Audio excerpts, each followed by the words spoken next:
आज हम लोग पढ़ेंगे संबंधों के प्रकार।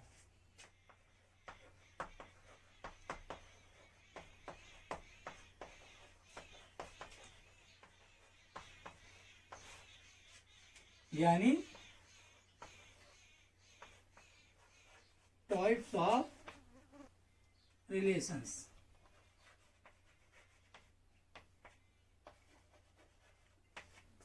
टाइप्स ऑफ रिलेशंस, ठीक है ना। तो हमारी एनसीईआरटी की बुक में दो तरह का आपको संबंधों के प्रकार दिया है। पहला प्रकार आपको दिया है इम्पटी रिलेशन,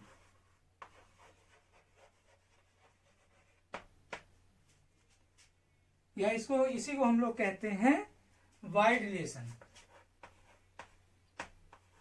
वाइड इम्पटी या वाइड। और दूसरा रिलेशन है हम पढ़ेंगे यूनिवर्सल। यूनिवर्सल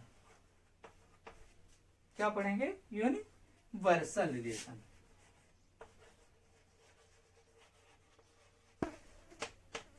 तो दो हम पढ़ेंगे, एक पढ़ेंगे इम्पटी रिलेशन और दूसरा पढ़ेंगे यूनिवर्सल रिलेशन। दोनों बड़ी सिंपल हैं। पहले हम जितना देखिए बच्चों, रिलेशन एक ऐसा चैप्टर है जहां जितना आप समझेंगे, वैसे पूरी मैथ जितना आप समझेंगे उतना ही आसानी से आप चीजों को कर पाएंगे। अभी यहाँ पे इसमें एक ही प्रॉब्लम आएगी, थोड़ी थोड़ी आपको लिखने के लिए लैंग्वेज वाली बात है, इससे थोड़ी सी लैंग्वेज प्रॉब्लम आएगी शुरू में। लेकिन अगर आप उसे अच्छी तरह से पहले फील कर लेते हैं, आप खुद को फील कराइए, जैसे ही आपको फील हो जाएगा तो वहां से वर्ड्स निकलना शुरू हो जाएंगे। तो पहले अपने आप को फील कराइए आप, तो इस चीज को पहले फील कराइए जो चीज हम बताने जा रहे हैं। तो आप जितना ज्यादा रिलेशन को अपने फील करेंगे उतना ही ज्यादा आपको समझ में आएगा। तो सबसे पहले हम देखते हैं वाइड रिलेशन। तो हम एक एग्जाम्पल से पहले समझते हैं। तो हमारे पास एग्जाम्पल है, उसको हम देखते हैं। तो हमारे पास मान लीजिए एक सेट है, एक 2 3 4।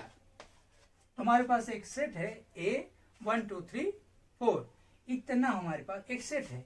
और इस पर हमने एक रिलेशन, मतलब इस पर हम एक रिलेशन R बनाते हैं। R दिया है और R हमारा दिया, हमें याद है कल हमने कहा था कि हमारा जो सेट होगा वो किस में लिखा जाएगा? पेयर में, ऑर्डर पेयर में लिखा जाएगा। ये ऑर्डर पेयर ये बता रहा है कि जो रिलेशन होगा हमारा वो हमेशा ऑर्डर पेयर में लिखा जाएगा। अब यहाँ इसके बाद मतलब आपस में ए के सेट के आपस में ये जितने एलिमेंट्स हैं इनका आपस में क्या रिलेशन है, वो रिलेशन यहाँ आपको दिया है। तो आपका ध्यान यहाँ होना चाहिए, ये बहुत ही इंपॉर्टेंट चीज है। तो यहाँ पे हमने लिख दिया a minus B equal to 10, ठीक है ना। जहां हम लोग a ले रहे हैं, a और b कहां से लिए जा रहे हैं? सेट a से। तो ये चीजें हैं हमारी, तो यहां से ये हमारा रिलेशन है, इसे हमें समझना है, ठीक है। अब इतना इसको ज्यादा वो नहीं है, बड़े आसानी से आप समझ जाइए। यहाँ पे ये कह रहा है, बहुत सिंपल सा है। मान लीजिए यहाँ पे सेट एक a और दूसरा भी सेट हमारा क्या है? a। दोनों कैसे सेट है? a सेट है। अच्छा, इनका क्रॉस निकालेंगे तो यहीं से निकलेगा। a में क्या क्या है? 1 2 3 4। यहाँ क्या है? 1 2 3 4। अब इन ये एलिमेंट्स का इस एलिमेंट से क्या रिलेशन है वो हमको यहां से दिया है। तो अगर हम इसे सिंपल लैंग्वेज में कहें, साधारण भाषा में कहें, तो क्या कहेंगे कि दोनों नंबर्स का जो सब्ट्रैक्शन है, माइनस है, वो कितना आना चाहिए? 10। तो यही चेक करो, 1 में 1 का माइनस करो 0 आएगा, 1 में 2 का माइनस करो -1 आएगा, 1 का 3 से माइनस करो -2 आएगा, 1 का 4 से माइनस करो तो -3 आएगा। कहीं पर भी 10 नहीं आ रहा है। 1 का इन चारों एलिमेंट्स से किसी भी प्रकार का रिलेशन नहीं है, क्योंकि इन दोनों का सब्ट्रैक्शन या दोनों का -10 नहीं आ रहा है। ऐसे ही हम इनको चेक करें, 2 से 1 करेंगे 1 आएगा। यानी हम यहां देख रहे हैं कि इन दोनों में से किसी का भी -10 नहीं आ रहा है। इसका मतलब ये है कि जो हमारा R सेट है उसके अंदर कोई भी एलिमेंट्स, कोई भी ऑर्डर पेयर नहीं आ रहा है, अर्थात या दैट इज क्या होगा 5। अब ये 5 आया कहां से है? ये हमेशा सबसेट होगा इसका A क्रॉस A। तो बड़ा सा सिंपल है। अगर आपको एक लाइन में बात खत्म करें तो हम क्या कहेंगे कि जो इम्पटी सेट, इम्पटी रिलेशन क्या होता है कि इस A के प्रत्येक, मतलब एवरी एलिमेंट्स का, यानी प्रत्येक अवयव का, प्रत्येक एलिमेंट्स का, इसके प्रत्येक एलिमेंट्स में किसी भी प्रकार का कोई रिलेशन नहीं है। अगर इसका इसके साथ किसी भी प्रकार के रिलेशन नहीं है तो हम कह सकते हैं कि ऐसा रिलेशन इम्पटी या वाइड रिलेशन कहलाता है। इस तरह से हम इम्पटी और वाइड रिलेशन को समझ सकते हैं। इसके बाद है हमारा यूनिवर्सल। हाँ, डिफिनीशन अगर आपको लिखनी हो तो आपको एनसीईआरटी की बुक में जहां टाइप्स ऑफ रिलेशन दिया है वहीं पर डिफिनीशन 1 जो दिया है वहां से आप डिफिनीशन लिख सकते हैं। बहुत सिंपल सी डिफिनीशन है। इसके बाद है universal. Universal universal relation. Universal relation, सार्वत्रिक संबंध।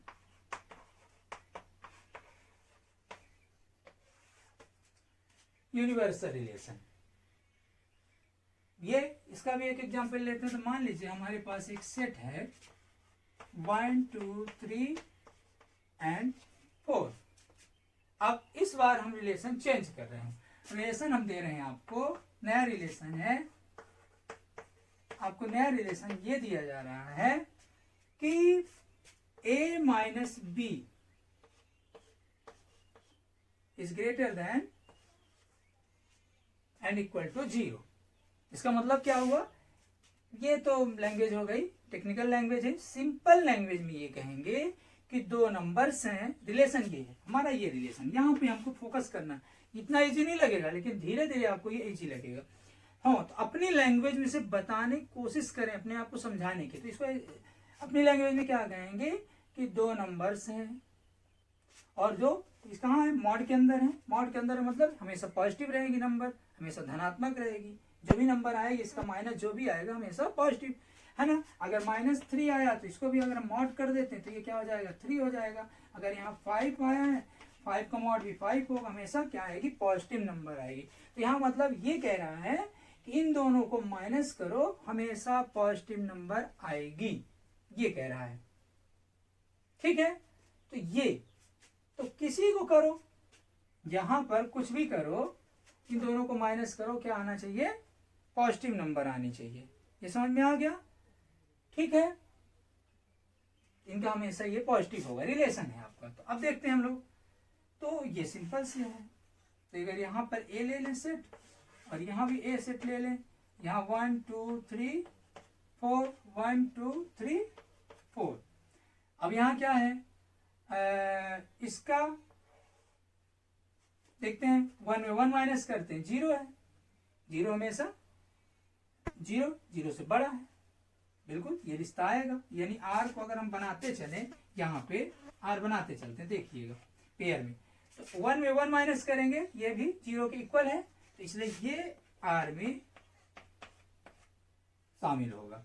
फिर 1 में 2 माइनस करें, 2 करेंगे, -1 आएगा, -1 का मॉड निकालेंगे, -1 का मॉड निकालेंगे। जैसे ही -1 का मॉड निकालेंगे तो वो भी पॉजिटिव नंबर आ जाएगी, वो भी 0 से बड़ी होगी, तो ये भी इसमें आएगा, यानी 1 और 2 भी आएगा। और हम देख रहे हैं कि इनका सबका ये भी आएगा, ये भी देखो, 1 से 3 करो, 1 से 3 माइनस करो, -2 आएगा, -2 का मॉड करो, 2 आएगा, वो भी एक पॉजिटिव नंबर होगी। इस तरह से इसके साथ करो, 1 का फोर्स करो, -3 आएगा, -3 का मॉड करोगे 3 आएगा, वो भी पॉजिटिव इंटीजर होगी। मतलब इस तरह से हम देख रहे हैं कि सारी नंबर्स पॉजिटिव आती जा रही हैं। इसका करो, इससे करो, इससे करो, इससे करो, इसी तरह इससे करो, इससे करो, इससे करो, इससे करो, या फिर इसका करो, इससे करो, इससे करो और इससे करो, किसी से, यानी इसका एक के प्रत्येक एलिमेंट्स का, एक के प्रत्येक एलिमेंट्स का रिलेशन इस ए के प्रत्येक एलिमेंट से है। अगर आपको इस तरह का मिलता है, यानी इसके प्रत्येक एलिमेंट्स का, इसके प्रत्येक अवयव का इसके प्रत्येक अवयव से रिलेशन बन रहा है, तो ऐसा रिलेशन यूनिवर्सल रिलेशन कहलाता है, यानी कि सार्वत्रिक संबंध कहलाता है। बस डिफिनीशन के लिए आप इसकी डिफिनीशन नंबर 2 देख सकते हैं, इसी में जहां टाइप्स ऑफ रिलेशन दिया है, तो समझने की कोशिश करिएगा। हो सकता है कुछ चीजें अभी कहीं पे मिसिंग हो रही हो, तो धीरे धीरे आपको चीजें अपने आप क्लियर होती जाएंगी आगे। हाँ, एक बात और है, जैसे मान लीजिए रिलेशन लिखा है, हम लोग लिखा है, मान लो कोई भी रिलेशन है, तो उसे अगर कोई भी पेयर है उसे हम लिखते हैं कि ए बी हमारा आर का एलिमेंट्स है। अगर आर में ये ए बी है तो हम इसे लिखते हैं कि ए बी है ना, एलिमेंट्स आर में, इस तरह से डोनेट करते हैं। कुछ बुक्स जो ऐसी हैं जो इसी चीज को इस तरह से भी लिखते हैं, A R relation B, A relation B, इस तरह से भी किताबें लिखती हैं। तो चाहे इस तरह लिखा हो चाहे इस तरह लिखा हो, ये दोनों लिखने के दो, डोनेट करने के हमारे पास तरीके हैं। जैसे हम लोग वहां पे सेट को लिखते थे 2 तरीके से, है ना, ठीक है ना, सारणीबद्ध और रोस्टर रूप, एक वो होता था और एक समुच्चय निर्माण रूप। उसी तरह से ये भी 2 तरीके से लिखा जा सकता है। तो या तो हम इस तरह से लिखेंगे इसे, या तो इस तरह से लिखेंगे, है ना। इसको और अच्छे थोड़ा समझ सकते हैं। जैसे मान लीजिए आर है और आर हमको ऐसे दिया है, 1 2 2 3 ऐसे लिखा है, तो हम इसे 2 तरीके से लिख सकते हैं। हमको बताना है कि 1 2 इंक्लूड है कहाँ, आर में, मतलब इसमें है, तो हम इसको या तो इस तरीके से बता सकते हैं या फिर हम इस तरह से भी लिख दें, तो ये भी, यानी 1 का 2 से रिलेशन है। तो आप चाहे इस तरह से डोनेट करें चाहे इस तरह से डोनेट करें, आपके दोनों आपके हाथ में। तो इस तरह से चीजों को, ये हो गया। इसके बाद है आपका एक, हाँ, ये संबंधों के प्रकार भी यही है। इसके बाद एक आपका संबंधों के प्रकार से अलग है, लेकिन है संबंधों के प्रकार में ही आता है। एक है जो आपके इस रिलेशन में पूरा रिलेशन है, इक्विवेलेंस रिलेशन। क्या है? Equivalence relation. Equivalence relation, equivalence relation, ये equivalence relation. Equivalence relation, equivalence relation यानी इसे हिंदी में कहेंगे तुल्यता संबंध। तुल्यता संबंध, तुल्यता संबंध। अब तुल्यता संबंध या इक्विवेलेंस रिलेशन को समझने के लिए हमें सबसे पहले 3 और रिलेशन देखना पड़ेगा और बहुत इंपॉर्टेंट है। तो पहला हमें देखना पड़ेगा रिफ्लेक्सिव रिलेशन, ये एक है, इसको हिंदी में कहेंगे स्वतुल्य संबंध।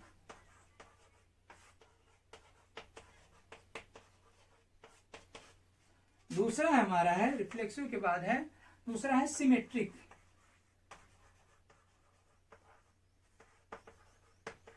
सिमेट्रिक रिलेशन, ये इसे हम कहते हैं सममित संबंध।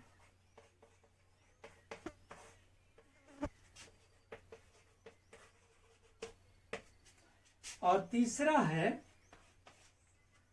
आपका ट्रांजिटिव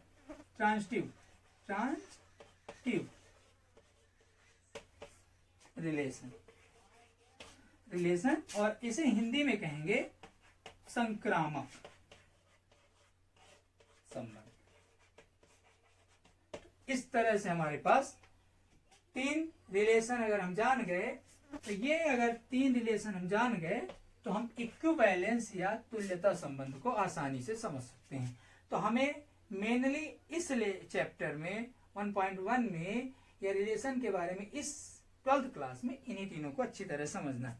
बहुत आसानी से आप समझ सकते हैं और बहुत आसानी से आपको ये समझ में आएगा। हम एक एक करके आपको समझाते हैं, इसे बहुत अच्छे तरीके से समझिएगा, क्योंकि ये रिलेशन जो पार्ट है कई चैप्टर्स को प्रभावित करता है। तो जो लोग इस चैप्टर को आसानी समझ जाते हैं तो कई चीजों से हमको आसान लगने लगते, बहुत सारे चैप्टर बहुत आसानी से हमके समझ में आने लगते। देखो, मैथ समझने की चीज है, जितना आप समझेंगे उतना ही चीजें आपको क्लियर होंगी। तो बहुत ज्यादा लैंग्वेज और उसकी जरूरत नहीं है, पहले आपका दिमाग एक्सेप्ट कर ले चीजों को, फिर धीरे धीरे आपको चीजें समझ में आनी शुरू हो जाएंगी। तो सबसे पहले आपको बताते हैं रिफ्लेक्सिव रिलेशन।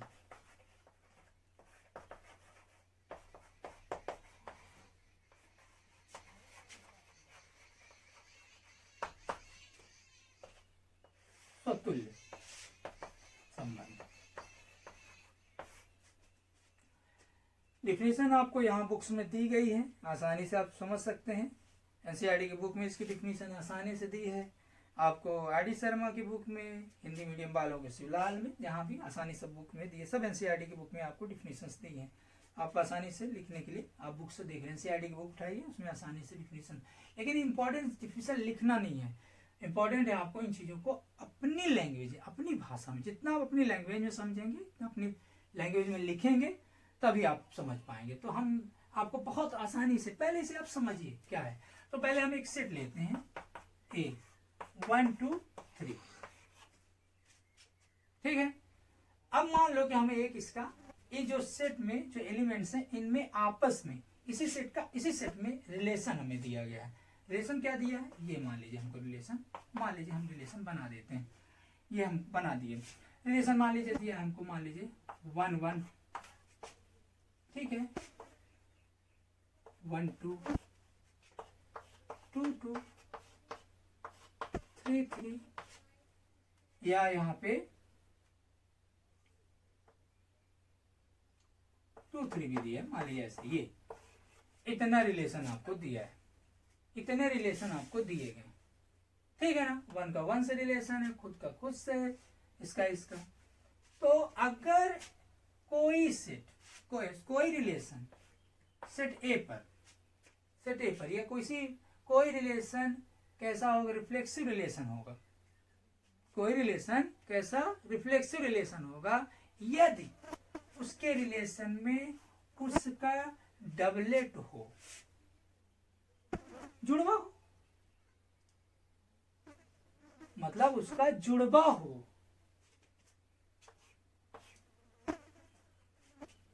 यानी इस सेट के एक एक एलिमेंट्स का यहां जुड़वा होना चाहिए।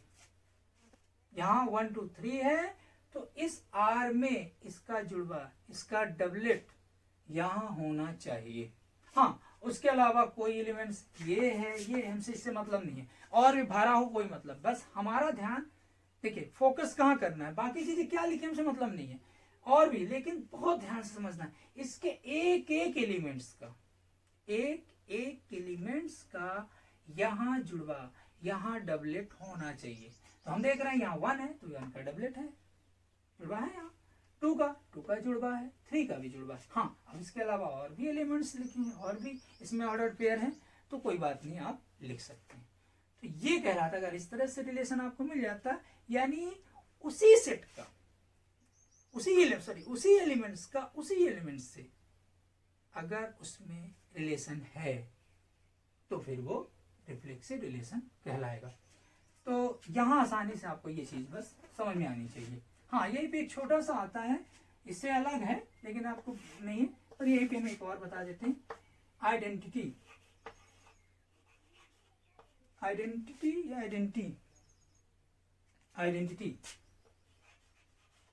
रिलेशन। यहाँ एक छोटा सा आता है आइडेंटिटी रिलेशन, वो भी हम यहीं पे आपको बता देते हैं। इन दोनों में सेम चीजें हैं। मान लीजिए कि यही 1 2 3 एलिमेंट्स है, एक सेट ए है और ये 3 एलिमेंट्स है। अब इसका हम बनाते हैं रिलेशन, तो ये 1 1 2 2 3 3, ये एक ही सेट। मान लीजिए R1 एक R2 देखिए, एक रिलेशन R2 देखिए, 1 1 2 2, इसको देखिए, और एक और देखिए R3। तीनों एग्जाम्पल देखकर ही आप आइडेंटिटी रिलेशन को आसानी से समझ जाएंगे। 1 1 2 2 3 3 2 3, तो देखिए बड़े आराम से ये आपका रिफ्लेक्सिव है, क्योंकि यहाँ पे सबके डबल रोल है, यहाँ 1 2 3 के एक एक का यहाँ डबलेट है, इसलिए ये रिफ्लेक्सिव है। आइडेंटिटी भी है, ये आइडेंटिटी रिलेशन भी है, ठीक है। अगला देखते हैं R2 को। R2 में 1 का डबलेट है, ठीक है, 2 का भी डबलेट है, ये भी ठीक है, लेकिन यहाँ 3 का डबलेट यहाँ पे नहीं है, तो ये रिफ्लेक्सिव रिलेशन नहीं है, ये भी रिफ्लेक्सिव। अब देखते हैं आइडेंटिटी, ये आइडेंटिटी भी नहीं है, यहाँ 3 3 का होना आवश्यक है, तो ये दोनों नहीं है, ना तो ये आइडेंटिटी है और ना तो ये रिफ्लेक्सिव है। दूसरा देखते हैं आपको, ये R3 देखते हैं, R3 रिलेशन देखते हैं, तो यहाँ 1 1 है, यहाँ 2 2 है, यहाँ 3 3 है, यानी एक एक एलिमेंट्स का यहाँ पे डबलेट है, लेकिन यहाँ पे इसलिए ये क्या है हमारा रिफ्लेक्सिव हो गया तुरंत। अगर सबका डबलेट एक एक एलिमेंट्स का डबलेट है, तुम क्लियर जान गए कि ये डबलेट है, इसका मतलब ये रिफ्लेक्सिव है। अब देखते हैं आइडेंटिटी है कि नहीं है, पर ये आइडेंटिटी नहीं है, क्योंकि यहाँ पर इसके अलावा भी कुछ ऑर्डर्ड पेयर इसमें है 2 3, और ये नहीं होना चाहिए। अगर ये है तो ये रिफ्लेक्सिव तो होगा, बट आइडेंटिटी बिल्कुल भी ये नहीं होगा। तो बस ये थोड़ा सा उसी के बीच में था, दोनों में कंफ्यूजन ना हो, आइडेंटिटी और ये। तो बड़े आराम से हम रिफ्लेक्सिव रिलेशन समझ गए, बहुत अच्छे समझिएगा, बार बार वीडियो देखकर रिवाइज करके जितना आप इसे अंदर जाने देंगे उतना आपके लिए अच्छा रहेगा। दूसरा है सिमेट्रिक, हम देखते हैं सिमेट्रिक।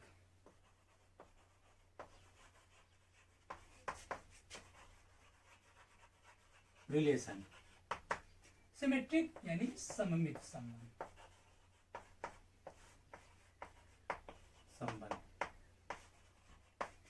सममित संबंध, ठीक है। अब वही एक सेट ले लेते हैं, एक सेट लेते हैं, मान ले 1 2 3 ले लेते हैं, एक सेट लेते हैं, ठीक है। अब इस सेट में हम 2 एलिमेंट्स लेते हैं, मान लीजिए कोई भी 2 एलिमेंट्स, एक रिलेशन बना देते हैं तो आपको ज्यादा समझ में आएगा। एक रिलेशन बनाते हैं, ठीक है ना। मान लीजिए कि हमने एक रिलेशन बनाया 1 1 2 2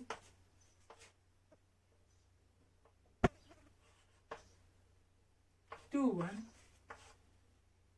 2 3 1 2 और 3 2। इस तरह हमने एक रिलेशन बनाया। अब ये सिमेट्रिक रिलेशन है कि नहीं है? तो अगर कोई रिलेशन सिमेट्रिक तब कहलाएगा कि अगर उसका सीधा और उसका उल्टा, मतलब इसका इसके साथ रिलेशन और इसका इसके साथ रिलेशन, क्या दोनों रिलेशन इस आर में है कि नहीं है? जैसे यहां से कम समझिए, यहां देखिए 2 और 1 देखिए, 2 का रिलेशन किससे है? 1 से है, और यहां हम देख रहे हैं 1 का रिलेशन 2 से है, यानी इसका सीधा और इसका उल्टा दोनों इस रिलेशन में हैं, आर में हैं। तो ये पर इससे काम नहीं चले, और देखना पड़ेगा कहीं और तो नहीं है। हाँ 2 देखिए, 2 का 3 से रिलेशन है। अब हमको ये देखना है कि क्या 3 का रिलेशन 2 से है, तो हम देख रहे हैं 3 का भी रिलेशन 2 से है। बस इतना अगर हमको मिल गया, यानी उसका सीधा रिलेशन और उसका उल्टा रिलेशन, दोनों तरफ से रिलेशन, अगर वो रिलेशन आर में, अगर यहाँ पे वो है आर में है, तो हम आसानी से समझ गए ऐसा रिलेशन कैसा रिलेशन कहलाएगा? सिमेट्रिक रिलेशन कहलाएगा। बस इतना ही चेक करना है आपको। अगर ये चीजें आपको चेक कर लिए तो आप आसानी से समझ जाएंगे। अभी हम एक्सरसाइज के एग्जाम्पल कर रहे हैं, जैसे एक्सरसाइज लगाएंगे तो और चीजें आपको क्लियर होंगी। तो अभी बस आप ऐसे ही थोड़ी थोड़ी चीजों को अच्छे से समझ लीजिए। तो इस तरह से आपका सिमेट्रिक डिफिनेशन आपको दी गई है। डिफिनेशन आप बुक से लिख सकते हैं।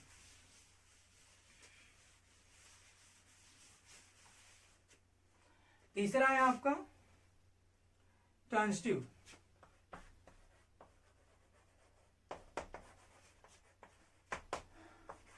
रिलेशन।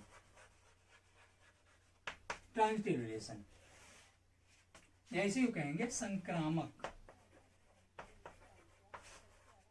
संबंध। ये है आपका संक्रामक संबंध। तीसरा है आपका संक्रामक संबंध ट्रांजिटिव। बस वही है कि एग्जाम्पल लेते हैं, पहले एग्जाम्पल से समझते हैं। 1 2 3 लेते हैं, सेट लेते हैं। अब इस बार एक रिलेशन और देते हैं आपको। रिलेशन लिखते हैं यहाँ पे 1 1 भी लिख सकते हैं, 1 2 लिख सकते हैं, ठीक है, 2 3 लिख सकते हैं।